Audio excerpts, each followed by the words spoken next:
প্রিয় দর্শক, আপনাদের সবাইকে আমন্ত্রণ জানাচ্ছি এটিএন নিউজের প্রতিদিনের আয়োজন নিউজ আওয়ার এক্সট্রা দেখার জন্য। তবে আজকে আমরা প্রতিদিন সাধারণত রাজনীতি বা সমকালীন ঘটনা নিয়ে কথা বলি। আজকে আমরা কথা বলবো একটু ভিন্ন বিষয় নিয়ে, কথা বলবো চলচ্চিত্র নিয়ে, সিনেমা নিয়ে। এমনিতে বাংলাদেশের সিনেমা একসময় তো বাংলাদেশের বিনোদনের একমাত্র মাধ্যম ছিল আসলে সিনেমা। তারপরে আস্তে আস্তে যুগ পাল্টেছে, অনেক কিছু পাল্টেছে। এখন মানুষের হাতের মুঠোয় বিনোদনের সকল সুবিধা চলে এসেছে। তারপরে মাঝখানে বাংলাদেশের চলচ্চিত্রে একটা বড় রকমের অধোগতি ছিল, মানুষের হলে গিয়ে সিনেমা দেখতেন না। কিন্তু গত ঈদের পর থেকে বাংলাদেশের সিনেমা একটা নতুন জোয়ার শুরু হয়েছে। আমি যদি একদম নাম ধরে বলি, দিন দ্য ডে, পরাণ এবং তারপর তার পথ ধরে হাওয়া, সব মিলে বাংলাদেশের সিনেমা একটা নতুন হাওয়া তৈরি হয়েছে। কিন্তু হাওয়া এবং পরাণের যখন বেশ ভালো করছিল, দর্শকরা দলে দলে হলে গিয়ে সিনেমা দেখছিলেন, তখনই আলোচনা ছিল যে এরপরে কি, মানে ভালো সিনেমা করলে তো মানুষ হলে যাবে, তারপরে কি আসবে। সেই প্রশ্নের উত্তর কিন্তু আমরা পেয়ে গেছি। একটু দেরিতে হলেও, নানা রকমের করোনা মোকাবেলা করে, নানা কিছু করে সিনেমাটা বানাতে একটু দেরি হয়েছে, না হলে আরও আগেই হয়তো আপনারা পেয়ে যেতেন। যেটা বলছিলাম যে সিনেমার যে নতুন হাওয়া, সেই হাওয়ার পরবর্তী প্রশ্নের উত্তরের নাম হলো অপারেশন সুন্দরবন। প্রজেক্টটা একটু পুরনো, 2016 সাল থেকে নানাভাবে যদি মাঠ পর্যায়ের কাজ ধরি, সেই কাজগুলো চলছে। সেই কাজ শেষ হয়ে এখন একদম মুক্তির মিছিলে অপারেশন সুন্দরবন। নিশ্চয়ই আমরা আপনাদের এখন সিনেমার কাহিনী বলে দেব না, তাহলে তো আর আপনারা হলে গিয়ে সিনেমা দেখবেন না। কিন্তু একটু সাধারণ অন্য সব সিনেমার চেয়ে একটু আলাদাই, কারণ এই অপারেশন সুন্দরবন নির্মাণের পেছনে আছে র্যাব কেন আছে সেটার ব্যাখ্যা আমরা পরে শুনবো। তবে একটা ছোট্ট কথা বলি যে সুন্দরবনের যে বন শুনলেই আমাদের একটা মানে সৌন্দর্যের সাথে জলদস্যুর একটা একদম যে কোনো মানুষ বাংলাদেশের রিলেট করে ফেলতো যে সুন্দরবন মানেই জলদস্যু। সেই জায়গাটা বোধহয় আমরা পেরিয়ে এসেছি। কিভাবে পেরিয়ে আসলাম সেই গল্পটা হয়তো এই অপারেশন সুন্দরবনে আমরা দেখতে পাবো হলের পর্দায় গিয়ে। তার আগে আজকে আমরা এই ছবিটির নির্মাণ পর্বের পেছনের কাহিনী এবং কেন এটা এমন একটা সিনেমা বানাতে হলো সেইগুলো শুনবো। আমাদের স্টুডিওতে আজকে আমরা 3 জন অতিথিকে পেয়েছি। আছেন র্যাবের আইন ও গণমাধ্যম শাখার পরিচালক কমান্ডার খন্দকার আল মঈন, আছেন চিত্রনায়িকা নুসরাত ফারিয়া, আছেন চিত্রনায়ক সিয়াম আহমেদ। আমরা বাসা থেকে যুক্ত হবেন এই সিনেমার আরও 2 জন নায়ক। একজন আছেন রিয়াজ আহমেদ, চিত্রনায়ক, আপনারা সবাই পরিচিত আপনাদের, এবং আছেন চিত্রনায়ক জিয়াউল রোশান। খন্দকার আল মঈন ছাড়া বাকি সবাই এই সিনেমার কোনো না কোনো পর্যায়ে অভিনয় করেছেন, আর পেছনের কলকাঠি নাড়ার পুরো অনেকটা কাজই খন্দকার আল মঈন করেছেন। আপনাদের সবাইকে স্বাগত জানাচ্ছি অনুষ্ঠানে।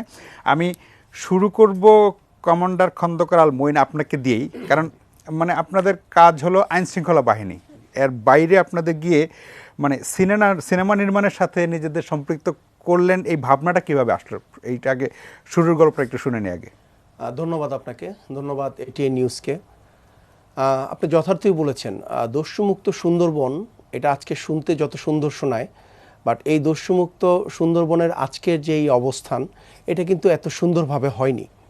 দেখেন, সুন্দরবনের যে ডাকাতি বা দস্যুতার যে ইতিহাস, এটা কিন্তু 1000 বছরের একটি ইতিহাস, এবং এই 1000 বছরের যে ইতিহাসটি রয়েছে, এটা কিন্তু আপনি দেখেন এই ইতিহাস থেকে আমরা বের হয়ে আসা শুরু করেছি 2012 সাল থেকে, যেখানে আমাদের মাননীয় প্রধানমন্ত্রীর নির্দেশনায় র্যাব ফোর্সকে টাস্কফোর্সের প্রধান করে একটি টাস্কফোর্স করা হয়, যেখানে আমরা আমাদের নেতৃত্বে আমাদের অন্যান্য আইনশৃঙ্খলা বাহিনীর স্টেক হোল্ডার যারা আছেন তাদেরকে নিয়ে আমরা সাঁড়াশি অভিযান শুরু করি। এবং আমাদের সাঁড়াশি অভিযান পাশাপাশি আমাদের কিছু কৌশলগত কিছু টেকনিক নিয়েছিলাম আমরা, যার ফলে আজকে কিন্তু দস্যুমুক্ত সুন্দরবন। তো আমরা মনে করেছি যে এই রোমাঞ্চকর যে এই উপাখ্যান, যে সুন্দরবনে যে আজকে এই স্টোরিটা, এটা আমাদের ধরে রাখা উচিত। এই প্রেক্ষিতেই মূলত আমাদের এই ছবি তৈরি করার একটি পরিকল্পনা নেওয়া হয়েছে। আজকের আমরা যে অপারেশন সুন্দরবন মুভি আজকে থেকে কয়েকদিন পর আমরা দেখতে পাচ্ছি, এটা কিন্তু অনেক কষ্টের একটি ফসল, এবং এখানে আমাদের র্যাব ফোর্সেস কর্তৃক ব্যবহৃত অনেক ধরনের টেকনোলজি এখানে দেখানো হয়েছে। আমাদের ফোর্সের যে মোটিভেশন, আমাদের ফোর্সের যে দৃঢ়তা, তাদের যে কার্যক্রম, এটা উঠে এসেছে। এবং আমরা সর্বোপরি মানুষের কাছে অ্যাকসেপ্টেড, এবং আজকে কিভাবে সুন্দরবন দস্যুমুক্ত সুন্দরবন হলো এটা আমরা তুলে ধরার চেষ্টা করেছি। আমরা একটু এই সিনেমার এখন পর্যন্ত আমরা একটা ট্রেলার দেখেছি।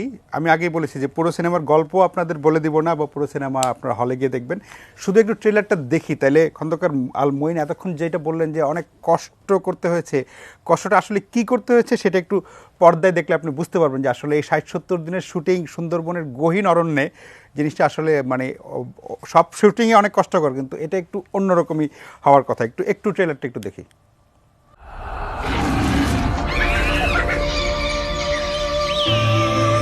এখানে অন্য কাহিনীও আছে। এই শুনলে তো তোর পাগলি কই। আমি তোমার শত্রু হতে পারি, তাই বলে নিশ্চয়ই দেশের কোনো ক্ষতি করবে না তুমি। আমিও আমার কাজটাই করেছি। স্ট্রেঞ্জ। এই পুরো ব্যাপারটার মধ্যে একটা অনেক বড় কিন্তু আছে।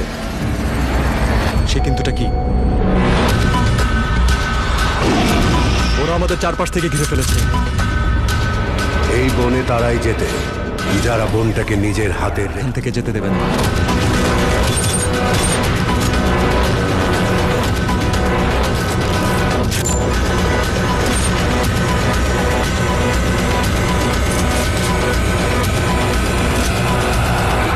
Welcome to the territory of Tiger!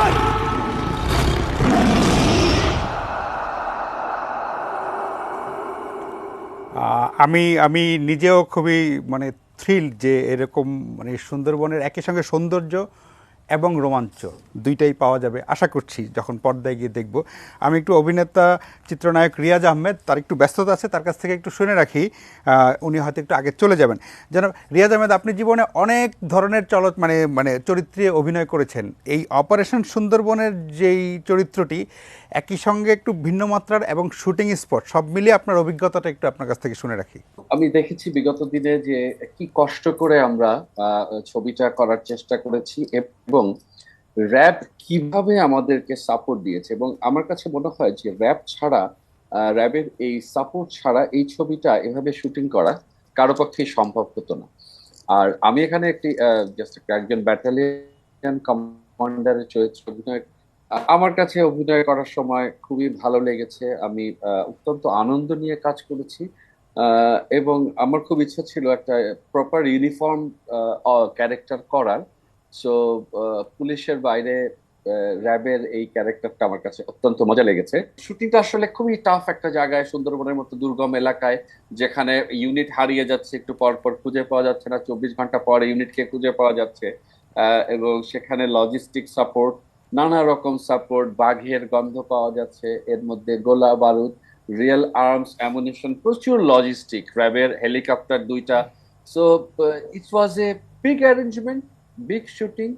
So আমি আসলে এত এক্সাইটেড, আমি আসলে ছবিটা হ্যাঁ, আমরাও খুবই আগ্রহ নিয়ে অপেক্ষা করছি সিনেমাটি দেখার জন্য। সিয়াম আহমেদ, অনুষ্ঠান শুরুর আগে বলছিলেন যে আপনার কোনো সিনেমায় যদি প্রেস ব্রিফিং করার ব্যাপার থাকে তাহলে আপনি খন্দকার আল মঈনের কাছ থেকে শিখবেন। আর আমি জেনেছি যে আপনারা এই সিনেমা শুটিং করার আগে বোধহয় র্যাবের প্রশিক্ষণ স্কুলে গিয়ে 2 দিন শিখে আসছেন, সেটা কি শিখলেন সেখানে? যে পরিমাণের সময় মেধা এই ছবির পিছনে ইনভেস্ট করা হয়েছে, আমার মনে হয় যে দর্শকদের জন্য একটা নিউ এক্সপেরিয়েন্স হবে। সেই এক্সপেরিয়েন্সকে সঠিকভাবে পর্দায় তুলে আনার জন্য যেটা যা যা করা প্রয়োজন প্রত্যেকটাই আমাদের মোটামুটি গো থ্রু করতে হয়েছে। আমাদের শুটিং শুরু হওয়ার আগে আমাদের বেসিক যেটা একেবারেই বেসিক, সেটাও র্যাব যেভাবে পরিশ্রম করা হয়তো অতটা আমাদের উপর অতটা ফোর্স তখন করা হয়নি। আমি জানতাম যে এই ছবিটা করতে গেলে পরিশ্রম আছে, কিন্তু সেই পরিশ্রমের এক্সটেন্ট কতটুকু এতটুকু জানতাম না। সেটা সুন্দরবনে গিয়ে আমরা ওইটা ফেস করেছি, এবং শুটিং করতে গিয়ে আমরা বুঝেছি যে আজকে আমাদের 70 দিন এখানে সার্ভাইভ করতে এবং এত প্রিভিলেজ সহ আমাদের কষ্ট হচ্ছে। হ্যাঁ, মানে র্যাবের এত লজিস্টিক সাপোর্ট সহ, এত সাপোর্ট সহ, এবং যারা একটা কোভার্ট মিশনে ওখানে যাচ্ছেন, যারা ওখানে একটা উদ্দেশ্যকে সাধন করতে যাচ্ছেন, তাদের কিন্তু এই সাপোর্টগুলো থাকে না।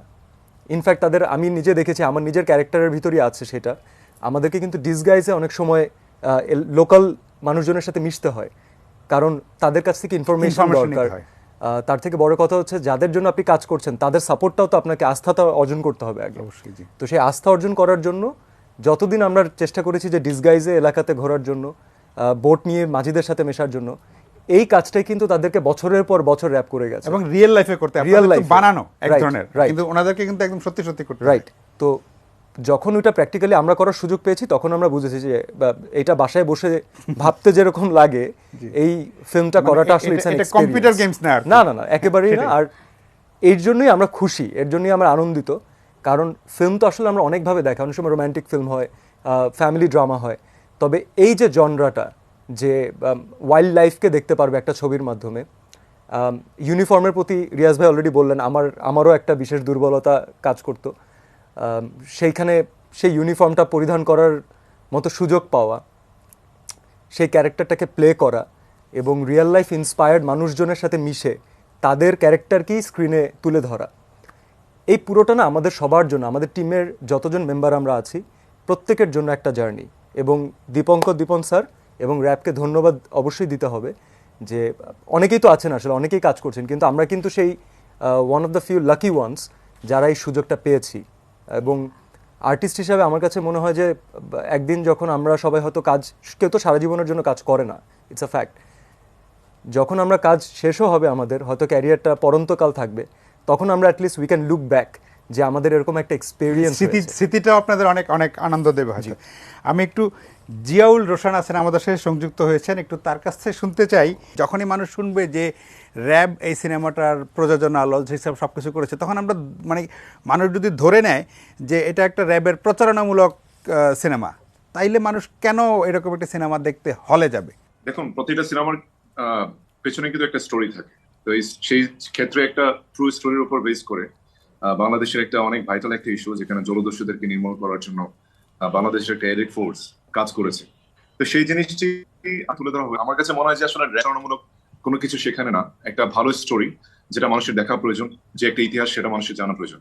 এই সিনেমার শুরু থেকে শেষ পর্যন্ত যে একটা লম্বা জার্নি, সেই জার্নিতে আমার কাছে মানে প্রচুর পরিমাণ পরিশ্রম, মেধা ব্যয় করতে হয়েছে, যেখানে রিয়াজ ভাই এখানে কিছুক্ষণ আগে বললেন, সিয়াম ভাই বললেন।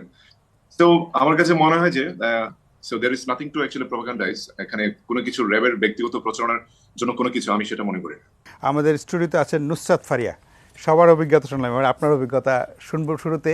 এবং আমার ধারণা যে মানে অন্যদের চেয়ে আপনার অভিজ্ঞতা একটু আলাদা হবে। 60-70 দিন সুন্দরবনের ভিতরে থাকা, প্রথম 3-4 দিন এক ধরনের দেখতে দেখতে ভালো লাগলো, তারপরে নিশ্চয়ই ওই যেটা সিয়াম বলছিলেন যে কষ্ট, যেটা মানে মানে বাস্তবের চেয়েও আরও বেশি। ওনারা যখন অপারেশনে যান তখন একরকম, আর আপনারা যখন শুটিং করতে যান তখন একরকম। এই টিমের সাথে এই 60-70 দিন সুন্দরবনে থাকার এই এক্সপিরিয়েন্সটা একটু যদি শুনি।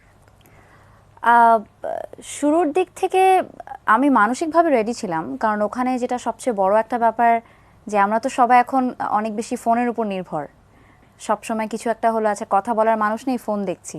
কিন্তু ওইখানে ওই 60-70 দিন আসলে কোনো নেটওয়ার্ক ছিল না। ভালো, হাই হাই, এটা তো জি ভালো না, ছিলই না, কোনো নেটওয়ার্কই ছিল না। তো বেসিক্যালি আমরা আমরা একটা জাহাজে ছিলাম সবাই একসাথে, এবং থ্যাঙ্কস টু র্যাব যে আমাদের আসলে ভিভিআইপি ট্রিটমেন্টেই রেখেছে। মানে আমরা সমুদ্রের মাঝখানে আমরা একদম ফার্স্ট ক্লাস ট্রিটমেন্ট পেয়েছি, টু বি ভেরি অনেস্ট। এবং দীপঙ্কর দা আসলে আমাদের ভিভিআইপি ট্রিটমেন্টে নেটওয়ার্কের বাইরে ছিলেন একদম, মানে সেখানে মানে ওইটা এনজয় করা ছাড়া আসলে আমাদের কোনো অপশন ছিল না। সো আমাদের ওখানে থাকা ওই ফ্যামিলির মানুষের সাথে মানে তখন পরিবার হয়ে গেছে, মানে সিয়াম পরিবার, রোশন পরিবার, রিয়াজ ভাই পরিবার, ব্যাপারটা তাই হয়ে গেছে। মানে তখন আর ফ্যামিলি কারোর সাথে যোগাযোগ করতে পারছি না। সো প্রথমের দিকে যখন আমি মুভিটা সাইন করেছি, দাদা যখন আমার কাছে মুভিটা নিয়ে আসে, এর আগে দাদার সাথে আমি একটা কাজ করেছি, ঢাকা 2040, একটা সাইফাই মুভি। তো ওই কাজটা করার পর দাদা বলেছিল তুমি অনেক কর্মঠ একটা মেয়ে, তোমাকে একটা কঠিন সিনেমা করাতে হবে। So that's why operation Sundarban আসে। এবং এতটাই কঠিন যে এদের তো না হলে ঠিক আছে, এরা স্কিন টোন হয়তোবা মিডিয়াম শেড নিয়ে এসছে, ডার্ক শেড নিয়ে ফেরত যাচ্ছে, এখন আমার তো ডার্ক শেড হয়ে গেলে প্রবলেম।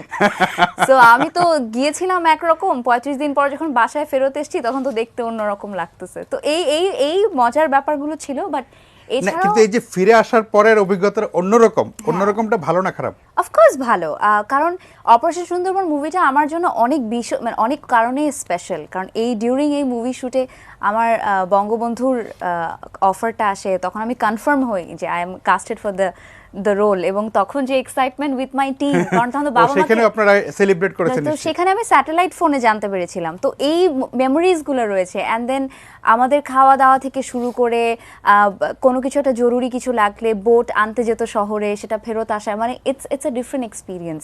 আর শুটিং এক্সপিরিয়েন্স কথা বলতে গেলে আমি যে ক্যারেক্টারটা প্লে করেছি, আসলে ওরা যেরকম কষ্ট করেছে, মিশনে গিয়েছে, দাদাও আমাকে মিশনেই করিয়েছে পুরো সিনেমার মধ্যে।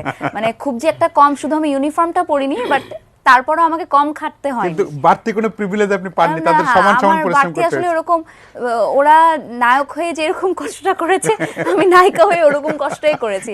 আই থিঙ্ক আমার মনে হয় দর্শনা একটু আরামে শুট করে বেরিয়ে গেছে, বাকি আমাদের সবারই একটু কষ্ট করতে হয়েছে। জি, আমরা ছোট্ট একটা বিরতিতে যাচ্ছি, বিরতির পর আবার আলোচনায় ফিরবো।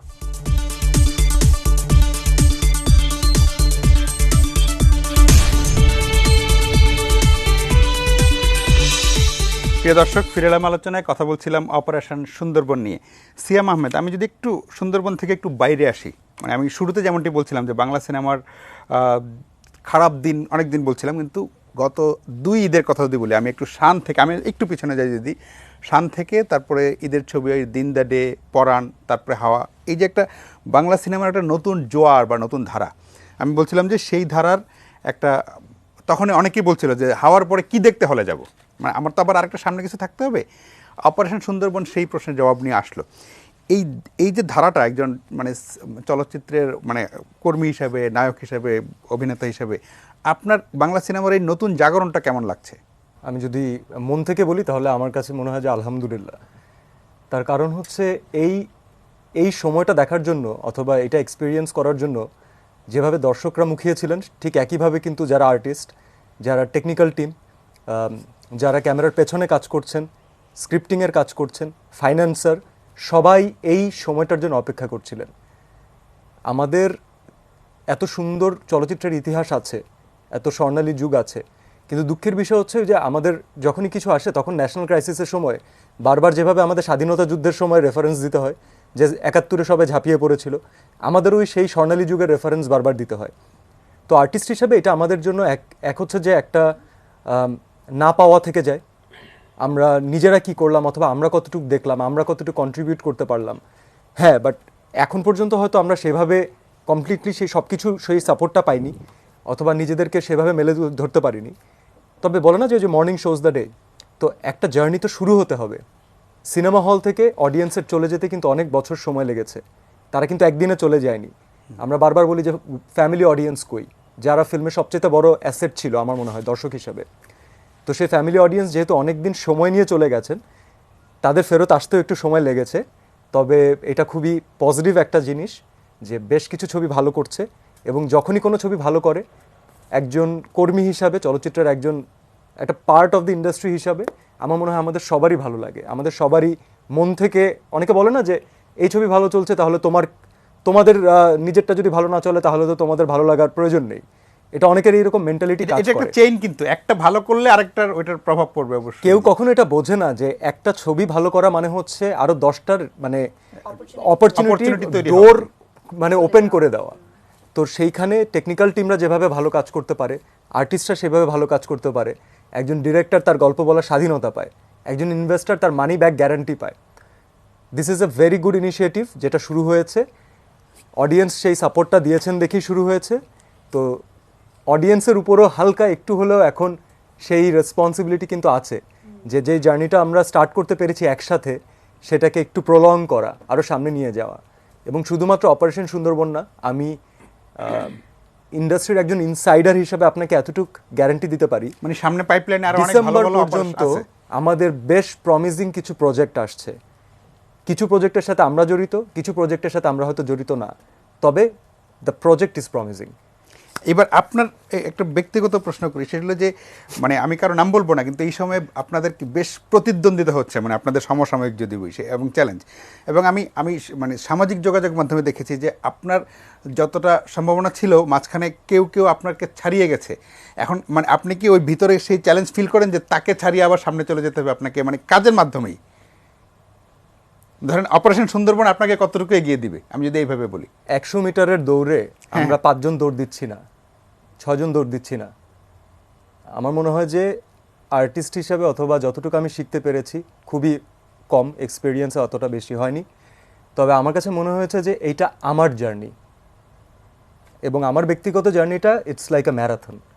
এটা অনেক দিন স্লোলি যাবে। এখন ম্যারাথনের ভিতরে যদি আপনি একটু রেস্ট নিন, আপনি যদি একটু সময় নিন, তারপর যদি আপনি আপনার 100% দিয়ে আবার চেষ্টা করেন, এইটা না সাকসেস, ফেলিয়ার, অ্যাভারেজ, এই প্রত্যেকটা জিনিসই আমাদের জার্নির পার্ট। কোনোটাকে কিন্তু ডিজোন করা যাবে না। কম্পিটিশন এটা ক্রিয়েট করা, পজিটিভ অর্থে নেগেটিভ ল্যাং মারামারি না, এটা অনেক সুন্দরভাবে, অনেক কিউটভাবে ক্রিয়েট করা একটা কনসেপ্ট, যেটাতে আমাদেরকে আরো 5টা প্রশ্ন ফেস করার অপরচুনিটি দেওয়া হয়।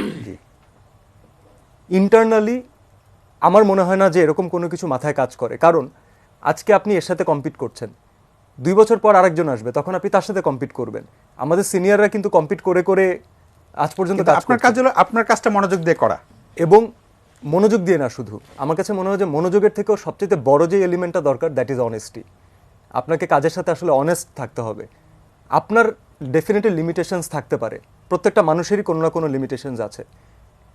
আফসোস তখন হয় না যখন আমি জানি যে আমি আমার চেষ্টার অথবা আমার সামর্থ্যের সর্বোচ্চটুকু দিয়ে অনেস্টি দিয়ে কাজটা করেছি। তো তখন মনে হয় যে আমি আমার জার্নিটাকে জাস্টিফাই করছি। আমি ঠিক আমি যদি প্রতিদ্বন্দ্বী না বলি, বন্ধু, ধরেন আপনার কোনো একজন বন্ধু সমসাময়িক, উনি খুব ভালো একটা কাজ করেছেন, দেখে কি আপনি নিজে বাড়তি কোনো চ্যালেঞ্জ ফিল করেন বা ইন্সপায়ার্ড হন যে ঠিক আছে আমি এর চেয়ে ভালো কাজ করবো? সেটা আমি ইন্সপায়ার্ড হই এবং আমি একটা জায়গায় খুশি হই, কারণ যদি সে আসলে আমার বন্ধু হয় তাহলে ও কি স্ট্রাগল ফেস করে এসেছে অথবা ওর জার্নি কি ছিল সেটা সম্পর্কে আমি একটু হলেও তো জানি। অবশ্যই। এবং যে কষ্টটা সে করবে, যারাই কষ্ট করে তাদের সেটার একটা ফল অবশ্যই এটা তাদের প্রাপ্য, সেটা আজকে আসুক সেটা কালকে আসুক। তো আমার বন্ধু যখন কোনো একটা সেই সাকসেসের টেস্ট পায়, তখন আমার কাছে মনে হয় যে এটা বাংলাদেশের চলচ্চিত্রে প্লাস হয়, এটা আমাদের সবার, এটা কারো একার না। কারণ আজকে সে যে চ্যালেঞ্জটা ফেস করে অতিক্রম করে এসেছে, সামনে যদি আমি একটা চ্যালেঞ্জ নেই তাহলে ওইটা আমাকে ইন্সপায়ার করবে যে I will come over that. Yes, thank you.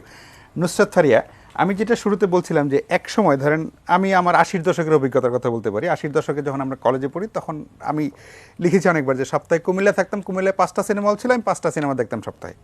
তো মাঝখানে অনেক দিন কিন্তু সিনেমা দেখা হয় নাই, সত্যি। কিন্তু আসলে হয় নাই কেন, আমার সবার হাতে কিন্তু বিনোদনের ভান্ডার আছে। আমি চাইলে এখন নেটফ্লিক্সে গিয়ে সবচেয়ে ভালো অস্কার জেতা সিনেমা দেখতে পারি। ফলে এটা কিন্তু একটা সাংঘাতিক চ্যালেঞ্জিং এখনকার যারা সিনেমা করে। এবং সিনেমা দেখতে যাওয়া কিন্তু আমি ঘরে বসে সিনেমা দেখা আর হলে যাওয়া কিন্তু আমি ফুল ফ্যামিলি নিয়ে যাওয়া, ওখানে টিকিটের দাম বসে পুরো ব্যাপারটা কিন্তু কষ্টকর এবং পয়সা খরচ করেও।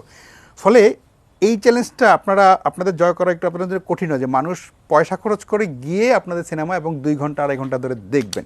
যেটা সিএম বলছিলেন যে যা কিছু ভালো এখন হচ্ছে বা সামনে বললেন যে পাইপলাইনে অনেকগুলো কাজ আছে, সব কিন্তু বাংলাদেশের চলচ্চিত্রকেই সামনে এগিয়ে নিয়ে যাবে।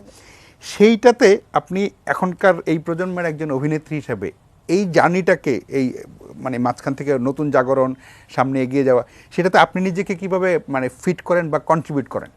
আসলে আমি মনে করি আমি এমন একটা সময় সিনেমাতে নেমেছি যখন সিনেমার অবস্থা আসলেই একটু ডিফিকাল্ট ছিল।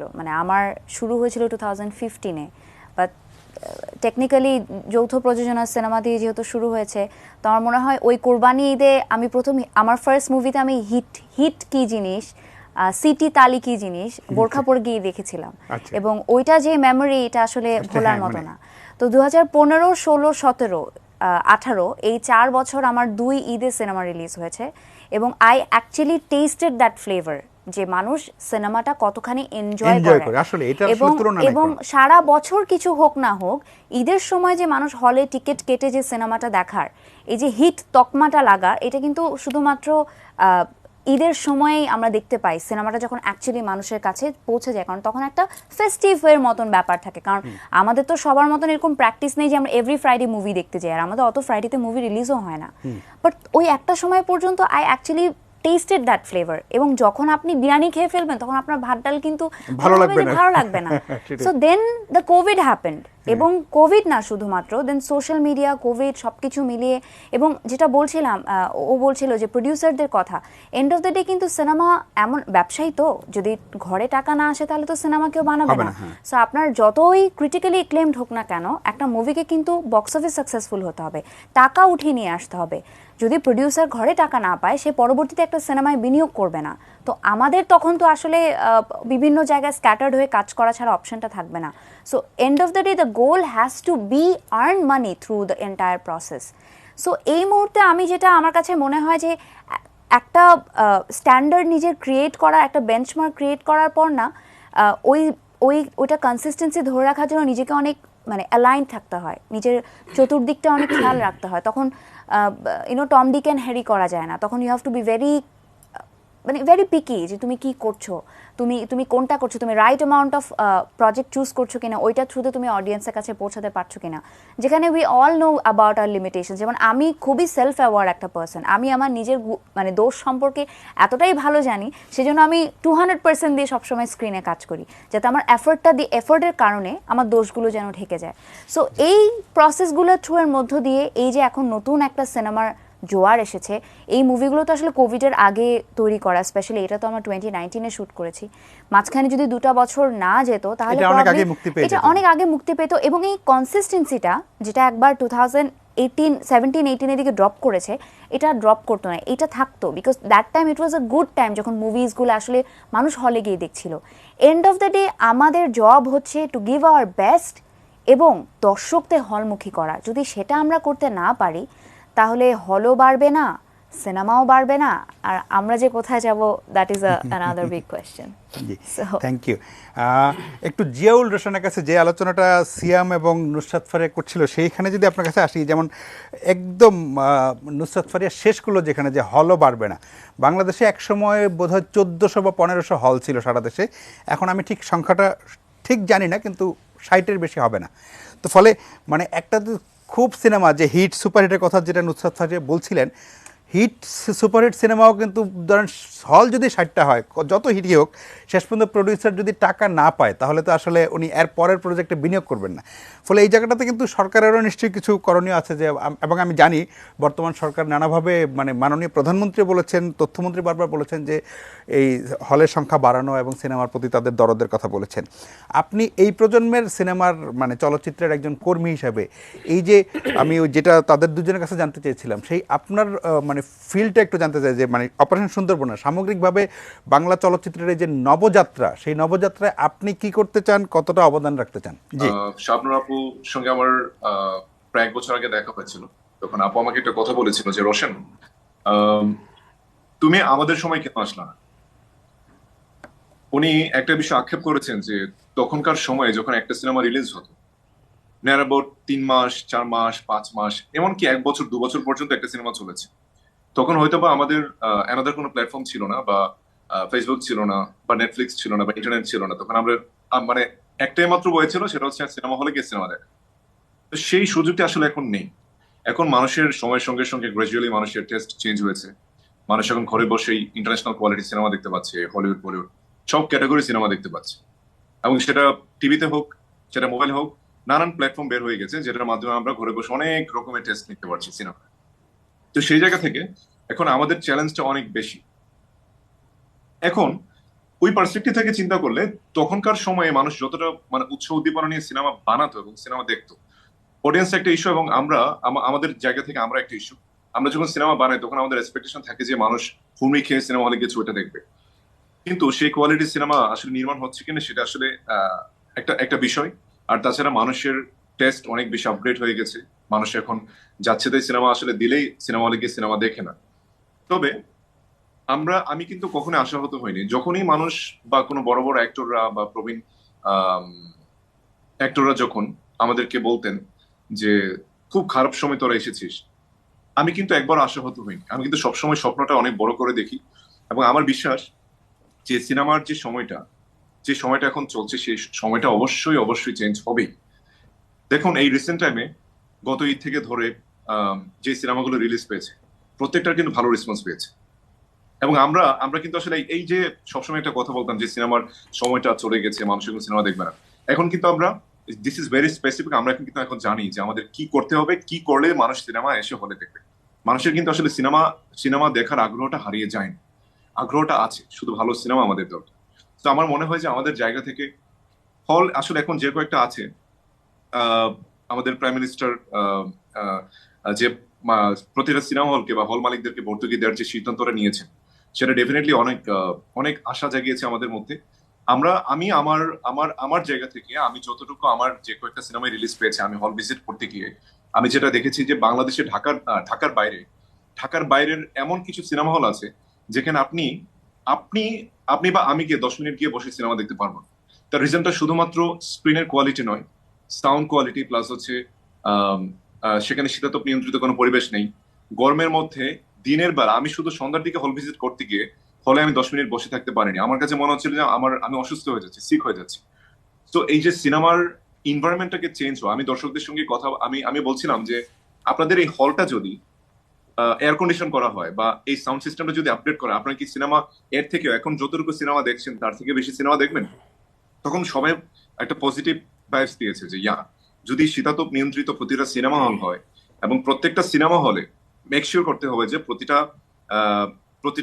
একটা আঙ্কেল যেন তার পুরো ফ্যামিলিকে নিয়ে বসে আরাম করে সিনেমাটা দেখতে পারে, সেই পরিবেশটা যদি ক্রিয়েট করে দেওয়া যায়, আমার মনে হয় যে এই যে দেখুন হাওয়া দেখুন, পরাণ দেখুন, এই ঈদে এবং এই এখনো পর্যন্ত যে এই সিনেমাগুলো যথেষ্ট ভালো রেসপন্স পাচ্ছে এবং মানুষ প্রতিটা হল যখন হাউসফুল যাচ্ছে, এটা কিন্তু আমাদেরকে অনেক বেশি ইন্সপায়ার করছে ভালো সিনেমাও করার এবং বেশি বেশি সিনেমা করার। তো আমার কাছে মনে হয় যে হলের পরিবেশ যদি চেঞ্জ করা যায়, ডেফিনেটলি মানুষ এই সিনেমা দেখবে। জি, জিয়াউল রহমান, আপনাকে ধন্যবাদ। প্রিয় দর্শক, আমরা অনুষ্ঠানের শেষ বিরতিতে যাচ্ছি। বিরতির পর আলোচনায় ফিরবো, আশা করি ফিরে এসে আপনাদের সঙ্গেই পাবো।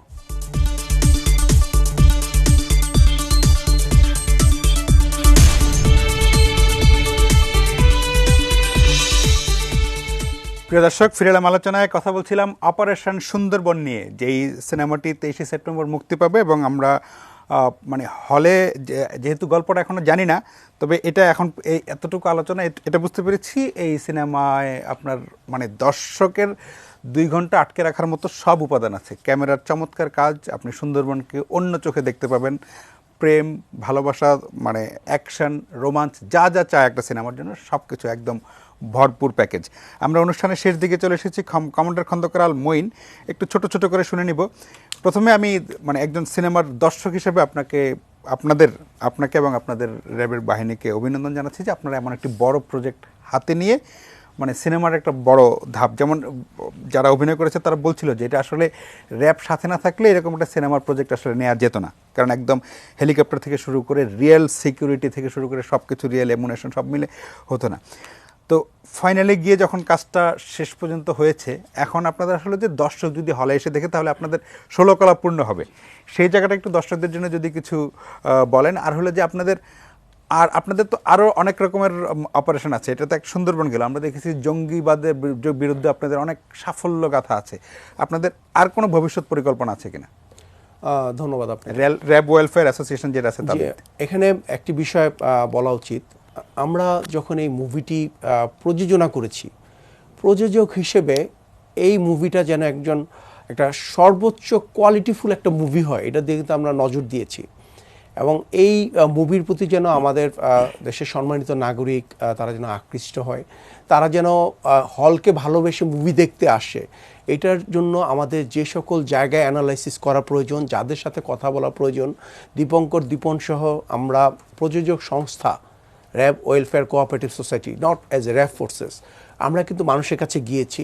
এই জন্যই কিন্তু আমাদের এই মুভিটি একটু সময় সংস্থা হতে সব কিছু করা হবে। সো যেটা আমার আর্টিস্ট বা ওনারা যারা বলছিলেন যে মুভির কাছ থেকে মানুষজন মুখ ফিরিয়ে নিচ্ছিল, লোকজন হলে যাচ্ছিলেন না, এটা কিন্তু আমরা যখন মুভিটি শুরু করি তখন কিন্তু আমাদের ফার্স্ট টার্গেটই ছিল যে বাংলাদেশের মানুষ যেন হলে ফিরে আসে। সো এটাও কিন্তু আমাদের একটা দায়িত্বের মধ্যে পড়ে। র্যাব এতগুলো সেক্টরে কাজ করছে, দেখেন মুভির পাইরেসির ক্ষেত্রে কিন্তু আমরা কাজ করি, আপনারা জানেন।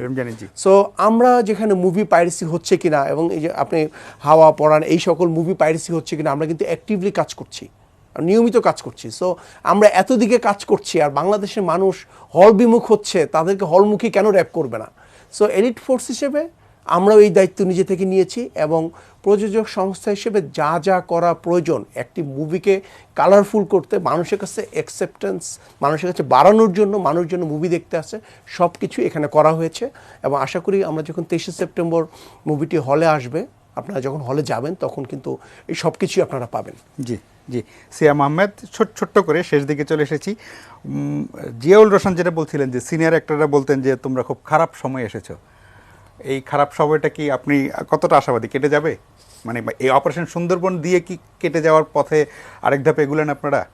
সময় কখনো খারাপ ভালো আসলে এরকম না, চিন্তা মানে করা হয় না। Coat unquote. জি, আমি আপনার কোট আনকোটেই বলছি, এটা this is just a phase. এবং সেই মানে রাতের পর যেভাবে দিন আসবে এটা স্বাভাবিক ব্যাপার। ইনফ্যাক্ট আমাদের একটা জায়গায় পজিটিভলি চিন্তা করা দরকার যে আমাদের পেছাতে পেছাতে আসলে যেই যতটুকু পর্যন্ত পেছানো যায়, আর পেছানোর জায়গা নেই। আমাদের কিন্তু দেয়াল অলরেডি পিঠের সাথে লাগা। তো আপনার যদি এটাকে ব্রেক করতে হয় তাহলে সামনে যাওয়া ছাড়া আসলে কোনো রাস্তা নেই। কতটুকু আমরা আগাতে পারবো সব কিছু ডিপেন্ড করছে, it's a combined effort. Audience আমাদের কাছ থেকে কী চাচ্ছেন আমরা তাও বোঝার চেষ্টা করছি, আর আমরা আমাদের কতটুকু দিতে পারি তার থেকে বেশি দেওয়ার চেষ্টা সেটাও থাকবে।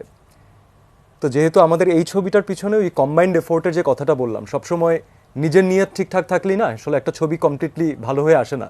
কারণ এটা একটা 200, 300, 400 মানুষের অ্যারেঞ্জমেন্ট, অনেক মানুষের একটা পরিশ্রম, প্লাস সেটাকে সঠিকভাবে মনিটর করার জন্য you need a qualified person. তো আমার মনে হয় যে দীপঙ্কর দীপন আমাদের যে ডিরেক্টর স্যার, উনি অলরেডি বাংলাদেশে প্রুভেন, উনি ঢাকা অ্যাটাকের মতো একটি দর্শক নন্দিত সিনেমা অলরেডি বানিয়েছেন এবং সেটাও পুলিশের সিনেমা এবং সেটা অনেক মানে সুপারহিট, আমরা দেখে খুব মজা পেয়েছি আর কি, মানে এন্টারটেইনিং যেটা। তো আমার মনে হয় যে অডিয়েন্সের একটা বিশ্বাসের জায়গা আসলে তার নামের সাথে জড়িত আছে।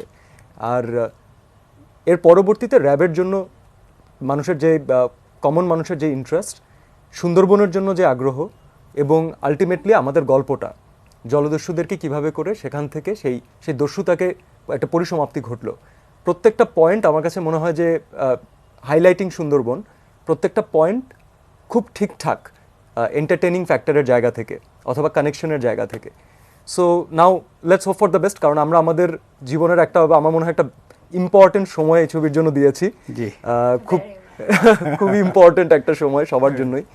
এবং আমাদের এই ফিল্মের মাঝখানে অনেক মেমোরিজ হয়েছে, সেই মেমোরিজগুলো কিভাবে, সেটা একে হচ্ছে আমাদের প্রফেশনাল লাইফে যেভাবে ফারিয়া বলছিল ওর অফারের কথা, কাজের কথা, আবার পার্সোনাল লাইফেও। তো যেহেতু পুরো টিমের জন্য একটা সুন্দর জার্নি, আমরা অবশ্যই অপেক্ষা করব যে দর্শক যেন আমাদের সেই জার্নির সাথে রিলেট করতে পারেন। ও অসাধারণ। নুসরাত ফারিয়া, আপনাকে দিয়ে অনুষ্ঠান শেষ করছি, আপনি দর্শকদের আমন্ত্রণ জানান হলে আসার জন্য।